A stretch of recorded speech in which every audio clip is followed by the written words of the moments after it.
Hi everyone, welcome back to the channel Banking Professionals Make It Possible.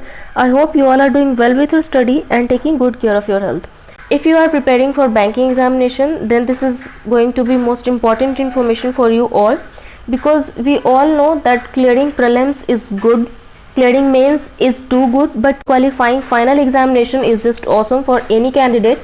So if you are doing these mistakes, then beware, because there is a possibility that you can be disqualified in DV. If you want to know why, Tamil Nadu batch में हुआ क्या है कि 153 candidate का total selection हुआ, जिसमें कि 50 candidates यहाँ पर डिस्क्वालीफाई हो चुके हैं। रीज़न क्या है इसका?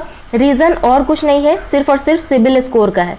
ठीक है, अगर आपने अपना सिबिल मेंटेन किया हुआ है तो अच्छा है। कौन सा अच्छा होता है? तो 700 प्लस में अगर आप हैं तो कम से कम 700 चाहिए, 700 प्लस है तो अच्छा है। अगर आपने कोई लोन लिया ही नहीं है, जीरो है, तो भी अच्छा है।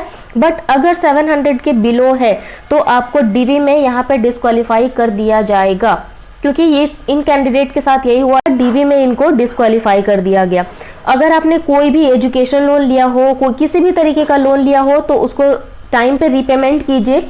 और अगर आपने फाइनल रीपेमेंट कर दिया, फाइनल पेमेंट कर दिया है पूरा, तो उसको पूरा सेटल होने में थोड़ा सा वक्त लगता है। तो अगर आपने फाइनल पेमेंट कर दिया है तो आप अपने बैंक से एनओसी की मांग कर सकते हैं, जिससे कि आपके पास एक प्रूफ हो कि हाँ हमने ये कंप्लीट कर दिया है, अपना लोन कंप्लीट कर दिया है। तो ये बहुत इंपॉर्टेंट इन्फॉर्मेशन था हर उस कैंडिडेट के लिए जो कि बैंकिंग सेक्टर में आना चाहते हैं। आप अगर बैंकिंग की तैयारी कर रहे हैं तो फाइनल स्टेप डीवी से पहले आप कोशिश कीजिए कि अपना पेमेंट पूरा कर दीजिए और एनओसी वहां से ले लीजिए। ठीक है, सिबिल स्कोर बहुत मायने रखता है बैंक में। सो ये था एक छोटा सा इन्फॉर्मेशन, बहुत इंपॉर्टेंट इन्फॉर्मेशन था। तो ज्यादा से ज्यादा दोस्तों के साथ शेयर कीजिए इसको, ताकि उनको भी हेल्प मिले। अगर उनका भी सिबिल स्कोर में कोई भी प्रॉब्लम है तो वो उस चीज को करेक्ट कर सके।